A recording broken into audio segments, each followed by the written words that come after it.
तुम तो चुप ही रहो खलीका जी। अरे अच्छी तरह जानता हूं मैं ये तुम्हारी और तुम्हारे इस हरामी बेटे की चाल है।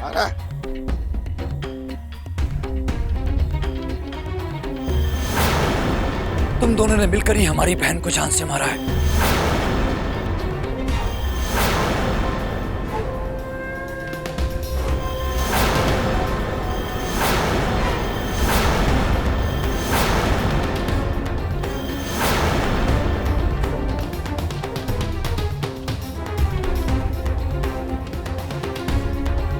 चुप कर। जानते हुए तू क्या कह रहा है? बाबूजी आप समझने की कोशिश क्यों नहीं कर रहे हैं? इस कमीने ने अपने स्वार्थ के कारण हमारी बहन को इज्जत खोने पर मजबूर किया है।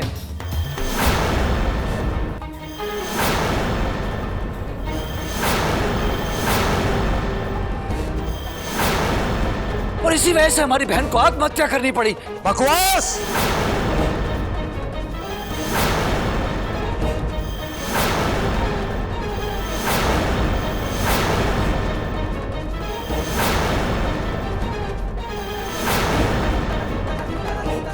बकवास कर रहा है ये। तुझे क्या लगता है तू जो बोलेगा हम सुनते रहेंगे? रत्ना का अमरीक मर्डर केस से कोई लेना देना नहीं है। ये सब बकवास है। अपनी दुश्मनी निकालने के लिए, मुझसे अपनी दुश्मनी निकालने के लिए तूने अपनी मरी हुई बहन तक का सौदा करवा दिया। इस पूरे महफिल में तू अपनी मरी हुई बहन का नाम उछाल रहा है, उससे बेइज्जत कर रहा है। अरे कैसा भाई है रे तू? शर्म कर, शर्म।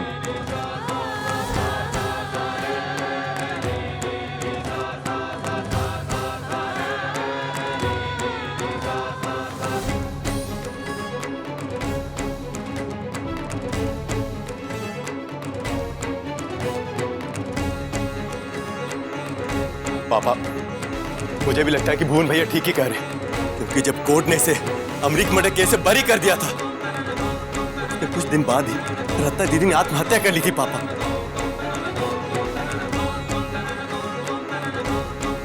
इस तरह से अचानक रत्ना दीदी की आत्महत्या कर लेना और इसका बिना किसी ठोस सबूत से अमरीक केस से बरी हो जाना, ये इत्तेफाक नहीं हो सकता है पापा। इसलिए हमें भुवन भैया की बातों पर भी ध्यान देना चाहिए।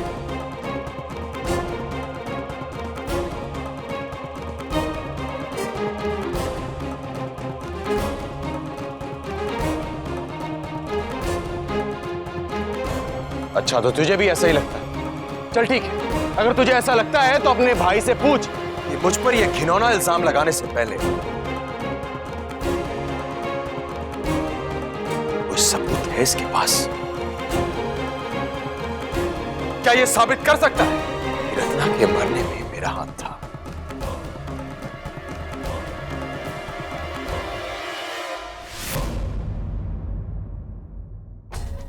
एक बहन को तो गंवा दिया तुम लोगों ने, दूसरी बहन का घर बसने वाला है, कम से कम उसे तो मत उजाड़ो।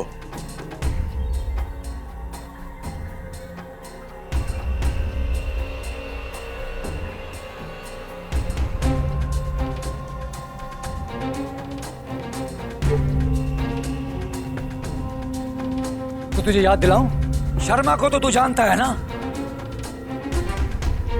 हाँ, कुछ याद आया? अरे कौन था शर्मा, तुझे याद आया? नहीं याद आया?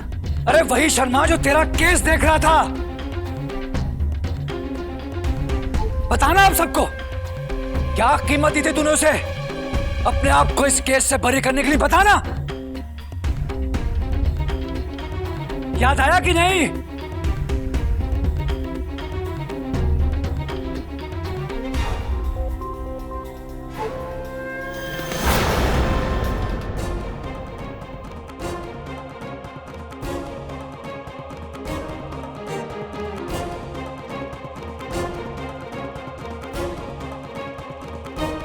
अरे क्या बेसर पैर की बातें किए जा रहा है? अरे अगर मैंने ऐसा कुछ किया होता तो रत्ना ने मरने के बाद एक सुसाइड नोट छोड़ा था, उसमें वो मुझ पे इल्जाम लगाती।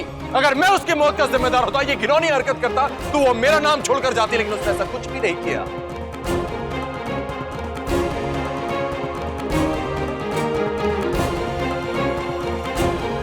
अरे मैं आप सब औरतों से पूछता हूं कि आप किसी ऐसे नीच पति तो बहुत दूर की बात है, किसी इंसान को ऐसे छोड़ेगी जो अपने पत्नी को किसी और के साथ रात बिताने पे मजबूर करे? अरे आप लोग तो उसे फांसी पे चढ़ा देंगी। फिर रत्ना ने ऐसा क्यों नहीं किया? क्यों नहीं किया उसने? अगर ऐसा होता तो रत्ना भी यही चाहती कि मुझे मौत की सजा मिले, लेकिन ऐसा नहीं था।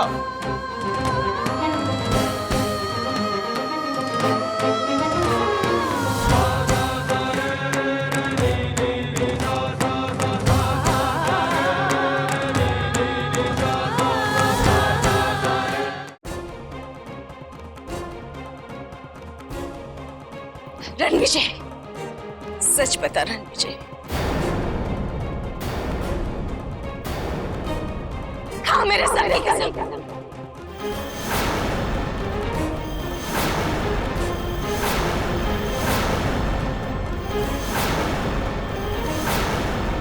रख अपना हाथ मेरे सर पे और बता सच क्या है।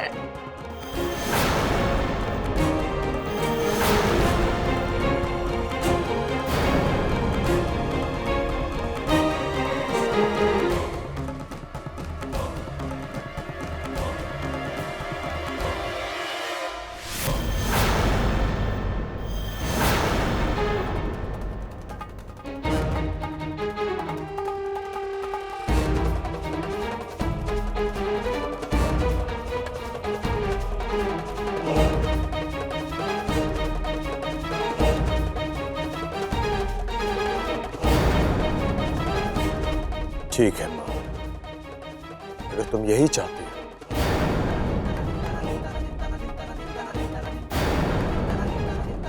और ये लोग भी यही चाहते हैं तो यही सही।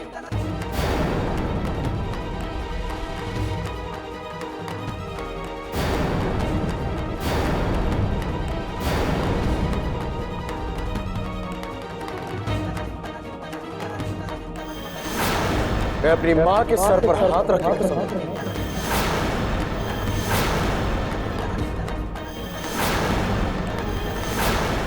रत्ना के मौत का जिम्मेदार मैं नहीं हूं।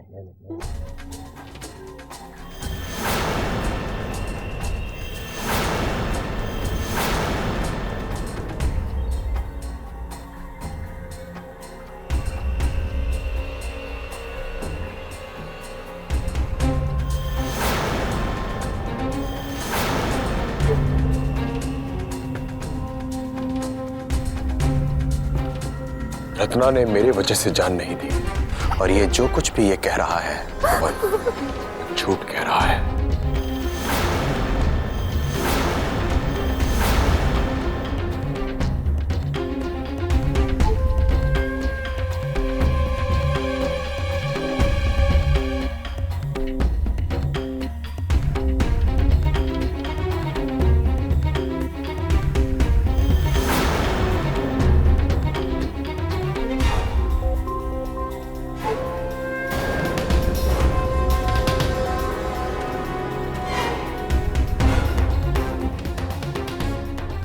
मैं जानता हूं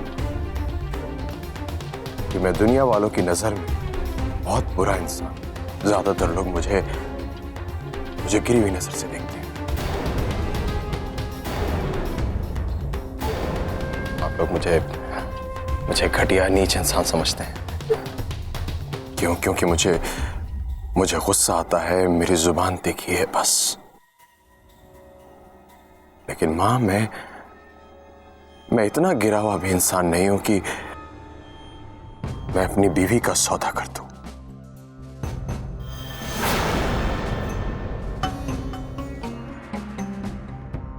मैं इतना गिरा हुआ भी इंसान नहीं हूं।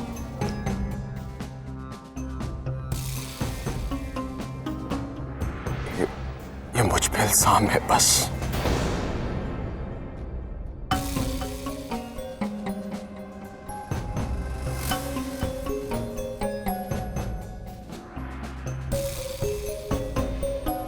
अरे अमरीक के खूनी के किसी भी बात पे यकीन नहीं है हमें। किसी के भी सर की कसम खा ले।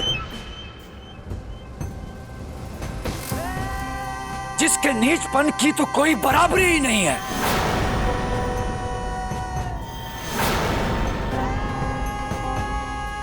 जो अपने स्वार्थ के लिए अपनी बीवी तो क्या, अपनी मां को भी बाजार में बिठा दे।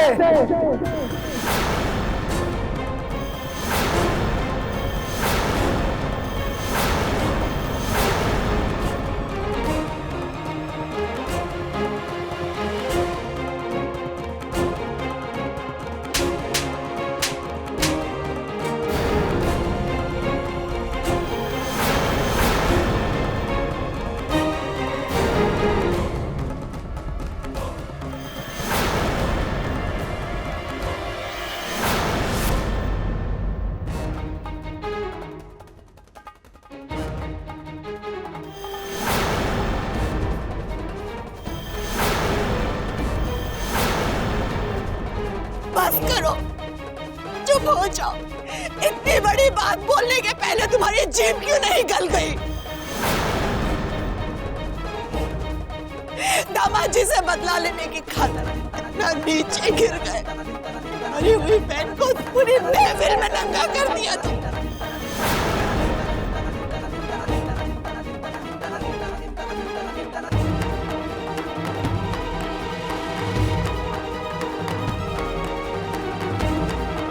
शर्म नहीं आती अपनी बहन को इस तरह बेइज्जत करते हुए? इतनी गंदी बात।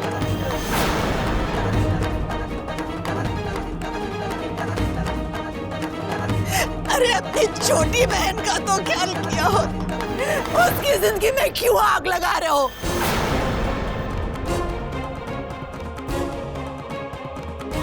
क्यों उसका घर बसने से पहले उजाड़ रहे हो? ऐसा बेशरम बेटा हमने कभी नहीं देखा।